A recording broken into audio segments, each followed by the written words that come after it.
Sir आपने अभी तक शादी नहीं की ना खान सर? नहीं। इतने पॉपुलर हो गए आप, आपका सेंस ऑफ ह्यूमर इतना अच्छा है, तो बड़े सारे प्रपोजल तो आते होंगे आपको। अभी तो इधर कुछ नहीं है ऐसा। खान सर पर्सनल सवालों का जवाब कम देते हैं। अच्छा। जैसे हम शादीशुदा लोगों को देखने के बाद हमको थोड़ा सा और अच्छा, कई बार ना इंसान ज्यादा मोटिवेशनल स्पीकर्स को सुन लेना तब भी कंफ्यूज हो जाता है। कोई कहता है बड़े सपने देखो, गाड़ी लो, बैंक बैलेंस बनाओ। कोई कहता है कि इच्छाएं नहीं रखनी चाहिए, ये दुखों का कारण है। हम किसकी सुने गुरुजी? सुने सबकी, करे खुद की। जो दिल से निकले। दिल से निकले। क्योंकि जो सुनते हैं हम कई बार सुनते हैं और उसको खुद की प्रोसेसिंग करते ही नहीं है, और जब दूसरों की बातें सुनकर बिना प्रोसेस करके फॉलो करने लगते, उसी को तो हम अंधश्रद्धा कहते हैं। बिल्कुल। उसको प्रोसेस करे, अपने दिल से जो रेजोनेट होता है उसको सोचे और फिर करें। मम्मी सुना, मेरी मम्मी के आगे डॉक्टर फेल है। मम्मी की जो सहेली ऑन द स्पॉट इसके साथ बैठी है, और इनको अगर कोई प्रॉब्लम है, फॉर एग्जाम्पल कोई शुगर की प्रॉब्लम है, तो उन्होंने जो बोल दिया वो अंतिम सत्य है। ले मैनू फलानी कहती है, ऐ खाड़ो तो ऐ हो जाता है। ये सवाल मैंने आपके लिए पूछा था मम्मी। सारी दुनिया आपको, आपके जितने भी फॉलोअर हैं सब आपको खान सर बुलाते हैं। अब तो आप बता दीजिए आपका पूरा नाम क्या है खान सर? एक्चुअली क्या है कि एक शिक्षक के लिए खुद के नाम से ज्यादा मायने रखता है कि उसके द्वारा पढ़ाए गए लड़के देश का नाम रोशन करें यहाँ पर, तो वो लक्ष्य मेरे लिए ज्यादा इंपॉर्टेंट है। हमको अपने से नहीं ज्यादा मतलब नहीं। वाह। मैं खान सर के बारे में बता दूं कि इनका यूट्यूब पे जो एजुकेशनल चैनल है उसके 17 मिलियन, मतलब 1,70,00,000 फॉलोअर्स ज्यादा हैं। है। अब 19 हो गए। 19 हो गए। बाप रे, क्या बात है, वाह। तो लॉकडाउन से पहले सर 30,000 थे। हाँ। एकदम लॉकडाउन के बाद जितनी आपकी सब्सक्रिप्शन बढ़ी है उतनी तो ओटीटी प्लेटफॉर्म्स की नहीं बढ़ी जितनी आपकी बढ़ गई। ये नेक काम की शुरुआत कैसे हुई थी खान सर? लॉकडाउन से पहले हम लोग ना ऐसे फिजिकली क्लास में ज्यादा पढ़ाते थे। अच्छा जी। क्लास में भी बहुत भीड़ रहती थी, लड़के पढ़ नहीं पाते थे। मजबूरी हो गई लॉकडाउन के बाद यूट्यूब पर पढ़ाना, क्योंकि दूसरा कोई ऑप्शन ही नहीं था। और हमको भी नहीं समझ में आया कि लोगों ने क्यों इतना ज्यादा सब्सक्राइब करते गए, क्योंकि हम तो वैसे ही पढ़ा रहे थे जैसे पहले पढ़ाते थे वहां पे। तो बस ये रहता है कि लड़कों को पढ़ाई से रिलेटेड उसको डाउट ना रह जाए कोई भी, क्योंकि जब हम लोग पढ़ते थे ना तो सबसे पीछे आते थे, हम लोग क्लास के पीछे बैठते थे। हम लोग मान लिए थे कि ये लोग बहुत अच्छे पढ़ने में, हम लोग का तो कुछ नहीं हो सकता है यहाँ पे, और घर वालों को भी लगता था तो जीव ले ला, कैसे भी काम चल जाएगा। बाद में हम लोग को पता चला ना कि टीचर की गड़बड़ी थी, हमारे ऊपर ब्लेम लगा दिया।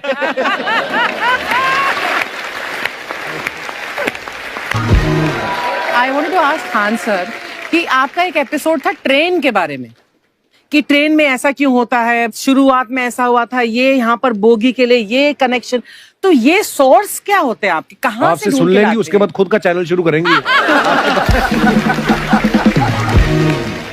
कुछ चीजें तो ऐसे डायरेक्टली मिल सकती हैं। हाँ। और नहीं तो वहाँ ऑन द स्पॉट जाके वहाँ पे पूछ लेते, जो वर्कर होते हैं ना उन लोग को ज्यादा आइडिया रहता है, उन लोग से वो पूछ लेते हैं कि ये कैसे काम करता है। तो वो ज्यादा कोशिश करते हैं कि हम किसी चीज को खुद से अगर जाने रहेंगे तो ज्यादा अच्छे से डिलीवर कर सकते हैं। तो कई बार वहाँ यार्ड वगैरह में भी चले जाते हैं पता करने के लिए। लेकिन बहुत इंटरेस्टिंग था। हवाई जहाज पर भी बनाइए, आप कहती हैं तो एक उस पर भी बना ही देंगे। बहुत शुक्रिया जी।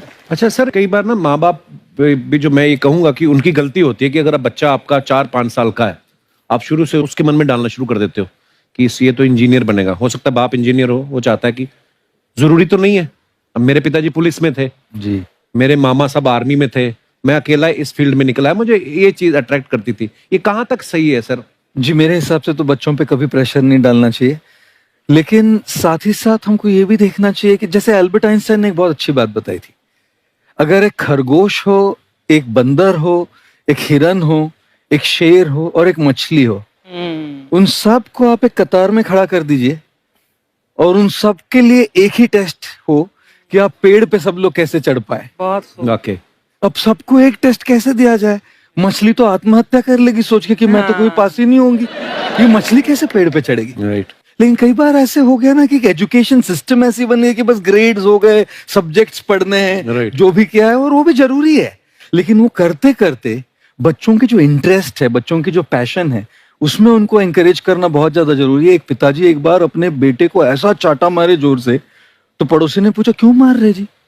बोला कल रिजल्ट है इसका। कल रिजल्ट? तो बोले रिजल्ट कल है ना साहब, तो आज क्यों? मैं कल बाहर गाँव जा रहा हूँ, कल का काम आज निपट के कर।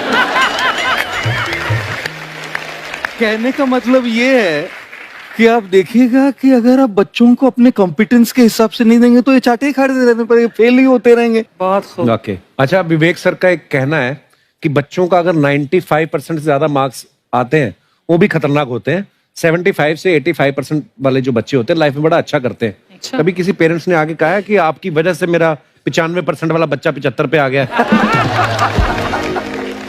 नहीं, बेसिकली 95%, देखिए स्कूल में जो पढ़ाई हो रही है, जो बताया, वो classroom based conceptual theoretical approach है। और उसमें बच्चे को क्या चाहिए, एक कॉन्सेप्ट होता है कि जिस सब्जेक्ट में 10 में से 3 आ रहे हैं उस पर फोकस करने की जगह वहां फोकस करो जिसमें 10 में से 7 आ रहे हैं, ताकि उसका सुपर स्पेशलिस्ट बने। पर वहां सब कुछ पोर किया जा रहा है। तो 95% के चक्कर में, 98% के चक्कर में अपनी ओवरऑल डेवलपमेंट कर नहीं पाता है। और ये पुराने पैटर्न्स के कारण हमारे यहाँ बच्चे डेवलप नहीं हो रहे हैं। और पैटर्न्स इतने मजबूत हैं, तो मैं ये लोगों को बोलता हूं कि बच्चे को जो उसको आता है, जो उसको भाता है, जो बाजार चाहता है, जब इनका कॉम्बिनेशन बन जाता है तो बच्चा इतना सफल हो जाता है कि उसके मुकाबले कोई और खड़ा नहीं हो पाता। क्या बात है, बहुत अच्छी बात। मैं देखो, ये पुराने बिलीफ तोड़ने जरूरी हैं। आप जानते हैं गाय। सर आइए, बहुत बहुत स्वागत है आपका। वाकई एक्चुअली अगर पढ़ाने का तरीका इतना सरल हो, आसान हो, जैसे ना सर मुझे बचपन में ना मुझे हिस्ट्री का पढ़ने का बड़ा मजा आता था। बड़ा होके पता चला कि मेरा हिस्ट्री में तो था इंटरेस्ट, पर मुझे कहानियां पढ़ना अच्छा लगता था। जी। आज मुझे थोड़ा लिखने का भी शौक है, एक आध कुछ शायद फ्यूचर में चल के आप वो भी कुछ ऐसा देखें। तो मतलब मुझे शौक है लिखने का। अब जाके समझ में आया कि वो क्यों अच्छा लगता था, उसमें कहानी होती थी। तो ये नहीं हमें पढ़ाया, हमें रट्टा मरवाते थे। तो ये जो आपका ये जो तरीका है ये बहुत ही बढ़िया है। काश हमारे समय में भी ऐसा होता, यूट्यूब पे अच्छे अच्छे शिक्षक होते।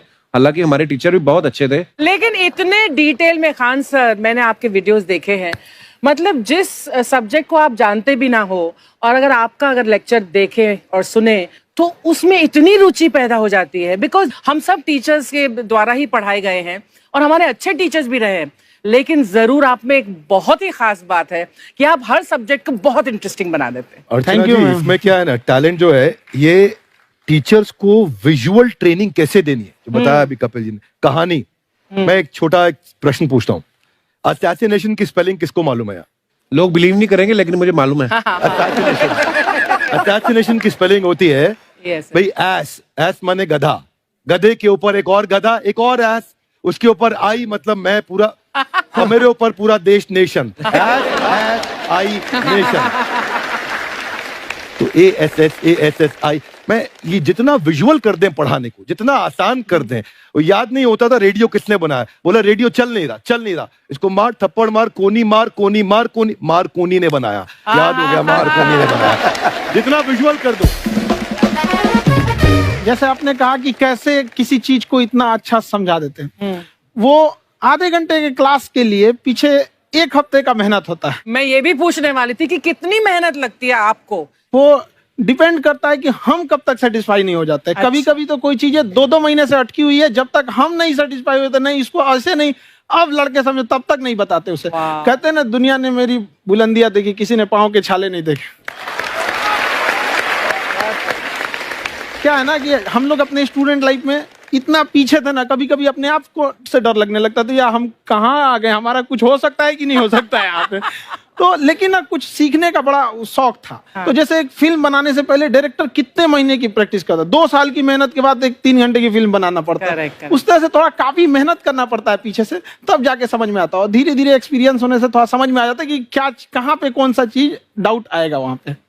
और आपसे पढ़ाई करने का ये भी फायदा है कि ये पीट नहीं सकते ना यूट्यूब चैनल से, अंदर से निकल के थप्पड़ भी नहीं मार सकते। हमें तो पीटा ही इतना है ना, हम तो मतलब टीचर से सवाल नहीं पूछ सकते थे। अभी बचपन में पूछ भी लिया ना कि सर सूरज कितना दूर है, तुझे जाना है उधर है। मतलब ये नहीं कि बच्चे के साथ दोस्ती करो, उसके साथ। आजकल माहौल बहुत बदल गया है। Yes, yes. अब तो बच्चों की पिटाई भी नहीं होती, हमारे खैर, टाइम बड़ी पिटाई होती थी। हम भी कहते हैं, हमसे भी लड़के नहीं पूछते हैं, क्योंकि उन्हें पूछने की नौबत ही नहीं आती है। अच्छा। क्लियर हो जाता है ऐसे ही। वाह क्या बात है। मैंने देखा है सर आपके फॉलोअर्स में रवीना टंडन भी है एक। तो जब आप आए, कितनी मुस्कुराहट आई खान साहब आपके। तो जब कभी आप कोई नया वीडियो डालते हैं तो आप उनको पर्सनली मैसेज करते हैं कि किसी अरे, चीज पे अरे। डाउट हो तो कॉल मी एनी टाइम, ऐसा करते हैं आप? अच्छा, विवेक सर के बारे में हमने सुना है कि किसी को बिजनेस रिलेटेड प्रॉब्लम हो तो ये 5 सेकंड के अंदर जवाब दे देते हैं। जब भाभी जी आपको तैयार होने के बाद पूछती मैं कैसी लग रही हूँ, 5 सेकंड में जवाब दे पाते हैं आप? देखिए, इसमें तो सभी लोग पीड़ित हैं और हर जगह, हर घर में ये जरूर सुना होगा सबने कि बच्चों के चक्कर में तुम्हारे साथ रह रही है, वरना तुमको तो कब का छोड़ के चली गई होती। ये बड़ी कॉमन बात है। So right. So right. Parmeet sir बोलते हैं आपको ऐसा? आप तो कभी नहीं बोलती होंगी। इनका उल्टा है, इनका एटीट्यूड पति वाला है वैसे, तो इसलिए। क्या प्रॉब्लम है? नहीं, कोई औरतों को प्रॉब्लम मतलब मर्दों से कम बिल्कुल मत समझो। नहीं ठीक है, पर ऐसे मुक्के वगैरह नहीं मारने चाहिए आपको।